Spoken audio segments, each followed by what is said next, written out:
सह्याद्रीच्या उंच डोंगर रांगांमध्ये वसलेलं आमच्या चोरवणे गावचं वैभव श्री क्षेत्र स्वयंभू नागेश्वर देवस्थान महाशिवरात्रीसाठी सज्ज होत आहे। तरी दरवर्षीप्रमाणे यंदाही महाशिवरात्री उत्सव मोठ्या उत्साहात साजरा होणार आहे। तरी या कार्यक्रमाची रूपरेषा काय असेल, कार्यक्रम नक्की कसा होणार आहे हे आपल्याला सांगण्यासाठी आहेत देवस्थान कमिटीचे खजिनदार माननीय मेजर विजय जाधव साहेब। तरी ते पुढे सांगतील।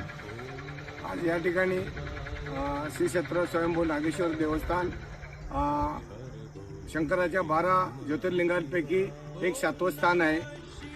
वशिष्ठ मुनींच्या तपश्चर्यातून या गुहेमध्ये शंकराच्या पिंडीची निर्मिती झालेली आहे आणि हे देवस्थान भाविकांचे भक्तीचे श्रद्धास्थान असल्यामुळं इथे हजारोच्या संख्येने महाशिवरात्रीला भाविक येतात।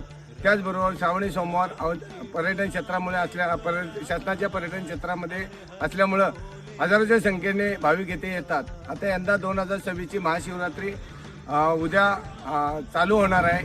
2 दिवसाचा हा कार्यक्रम, त्यासाठी या चोरवणे गावच्या ग्रामस्थांनी आणि देवस्थान कमिटीच्या संयुक्त विद्यमानाने आम्ही भाविकांना सुरळीत वाट देण्याचा प्रयत्न केला आहे। साफसफाई वाटेची कड्यामध्ये चांगल्या प्रकारे केलेली आहे। भाविकांसाठी तिथे दुर्गम भागात पाण्याची व्यवस्था चांगली केलेली आहे। विविध प्रकारची दुकाने तिथे उपलब्ध झालेली आहेत, म्हणजे भाविकांची कोणतीही गैरसोय होऊ नये याची काळजी आम्ही देवस्थान कमिटी आणि ग्रामस्थ घेत आहोत। आणि हे देवस्थान समुद्र सपाटीपासून 350 फीट अंतरावर असल्यामुळं तिथे भाविकांना या जाण्यासाठी 3 तास लागतात। 3 तास लागतात, भाविकांना खूप त्रास होतो। त्याची काळजीसुद्धा देवस्थान कमिटी एखादा आजारी पडला तर त्यासाठी मेडिसिनची व्यवस्था, प्रथमोपचाराची व्यवस्था आम्ही देवस्थान कमिटीच्या वतीने ठेवलेली आहे। तर उद्या शंकराचा महारुद्र अभिषेक रात्री 12 वाजता ठीक होणार आहे। त्यानंतर भजन कीर्तनाचा कार्यक्रम होणार आहे।